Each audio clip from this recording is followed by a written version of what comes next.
The past year of my life has probably been one of the most rockiest, I'd have to say.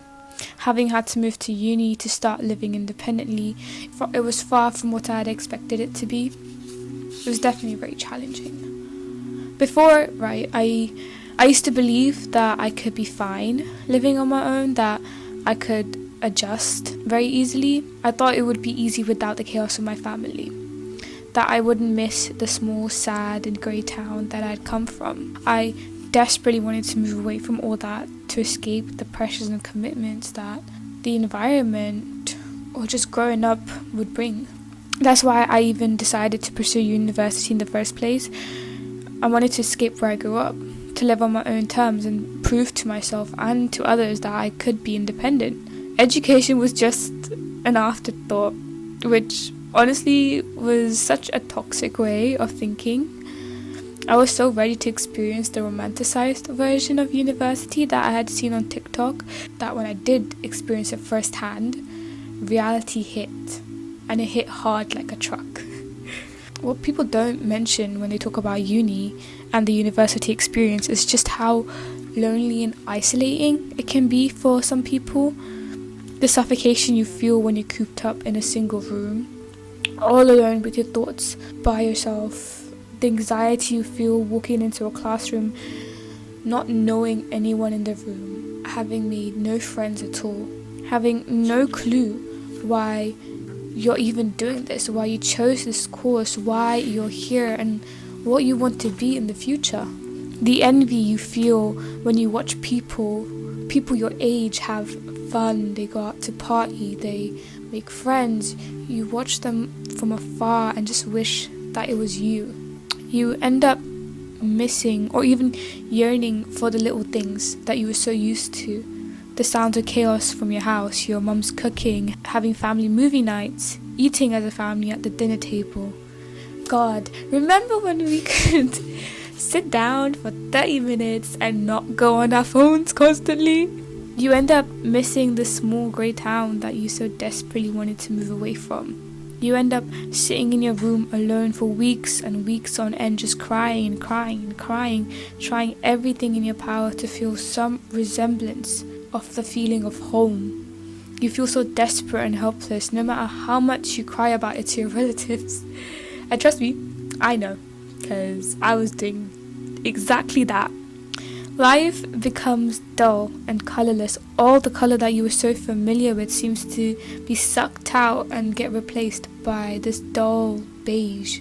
I can say that I definitely lost a small part of myself when I moved here. When you're alone in your room by yourself, surrounded by just silence, in that isolating silence, you realize that it's time to grow up and just face your fears head on. It's just that this time you'll be doing it by yourself, and it's terrifying. It's terrifying because it's new and it's alien. This world of responsibility and maturity, you don't know how to swim through these foreign shores by yourself. You're weighed down by stress, by expectations, finances. You're ready to sink.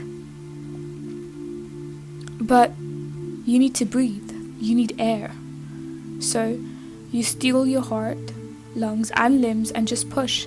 Push hard and fast till you see the surface, until you can see the sunlight on your face. By this point, weeks have turned into months and you've become numb to the routine. I felt that the only thing keeping me afloat at that time were those phone calls from my friends and families. It's difficult, but you slowly start to understand and adapt. You meet new people, you see new things, you experience and live new memories. You start to finally live. Life achingly but slowly start to gain its meaning again. Visiting my friends and family definitely helped me realize that no matter which path I take, what decision I make, come through Shakespeare, there's always someone at the other end who's ready to support me. I know they'll always be there to come back to when I stray. it's still difficult, and I still get these tiny little moments where I just want to cave in on myself, where it feels like I just don't want to leave my room. I just want to be engulfed in my thoughts, and I just want to cave in. But then I just think about the fact that I'm really not as lonely as I think I am. Yes, I might be physically by myself, but I know that I'm not truly alone, that there's always someone out there. And when I realized that, I actually started to enjoy my own company. Nowadays, I try and find new hobbies and new things to do to take up my time, because most of my time it's just me spending it alone in my dorm. So I try to distract myself, and do you know what? I'm content. I'm happy where I am right now. Loneliness can be painful, but I realized in its own twisted way it can also be really beautiful.